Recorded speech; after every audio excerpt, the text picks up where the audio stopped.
ইসলামী bank news top 10। গাজায় Israeli হত্যাযজ্ঞের প্রতিবাদ ও ফিলিস্তিনিদের প্রতি সংহতি জানিয়ে রাজধানীর সোহরাওয়ার্দী উদ্যানে চলছে সংহতি সমাবেশ। বিভিন্ন শ্রেণী পেশার মানুষের বিপুল অংশগ্রহণ। ঢাকা বিশ্ববিদ্যালয়ের চারুকলা অনুষদে নববর্ষ শোভাযাত্রা উদযাপন উপলক্ষে বানানো ফ্যাসিবাদের প্রতিকৃতি ও শান্তির পায়রায় পুড়িয়ে ফেলেছে দুর্বৃত্তরা। ফ্যাসিবাদের দোসররাই নববর্ষ বরণের বিভিন্ন প্রতিকৃতিতে আগুন দিয়েছে। ফেসবুক স্ট্যাটাসে অভিযোগ করেছেন সংস্কৃতি বিষয়ক উপদেষ্টা মোস্তফা সরোয়ার ফারুকী। রাষ্ট্র সংস্কারে সবাই একমত। সব রাজনৈতিক দলের সাথে আলোচনা করে পথ নির্ধারণের উদ্যোগ নেবে জাতীয় ঐকমত্য কমিশন। ভারত ট্রান্সশিপমেন্ট সুবিধা বাতিল করায় দ্রুত গতিতে পণ্য রপ্তানির সহজ পথ হাতছাড়া হলো উদ্যোক্তাদের আশঙ্কা।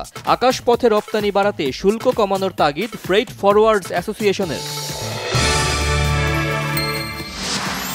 কিশোরগঞ্জের ঐতিহাসিক পাগলা মসজিদের দান বাক্সে এবার মিলেছে ২৮ বস্তা টাকা, এছাড়া বিপুল পরিমাণ বৈদেশিক মুদ্রা ও স্বর্ণালংকার।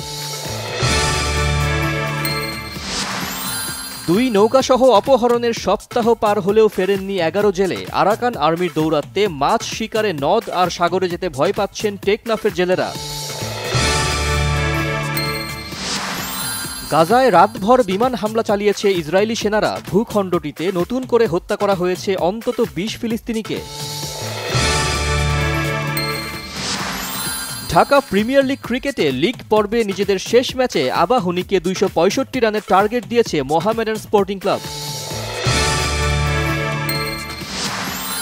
এএইচএফ কাপ হকি টুর্নামেন্টে বাংলাদেশ দলের জার্সি উন্মোচন করেন বিমান বাহিনী প্রধান ও হকি ফেডারেশনের সভাপতি air chief marshal Hasan Mahmud খান।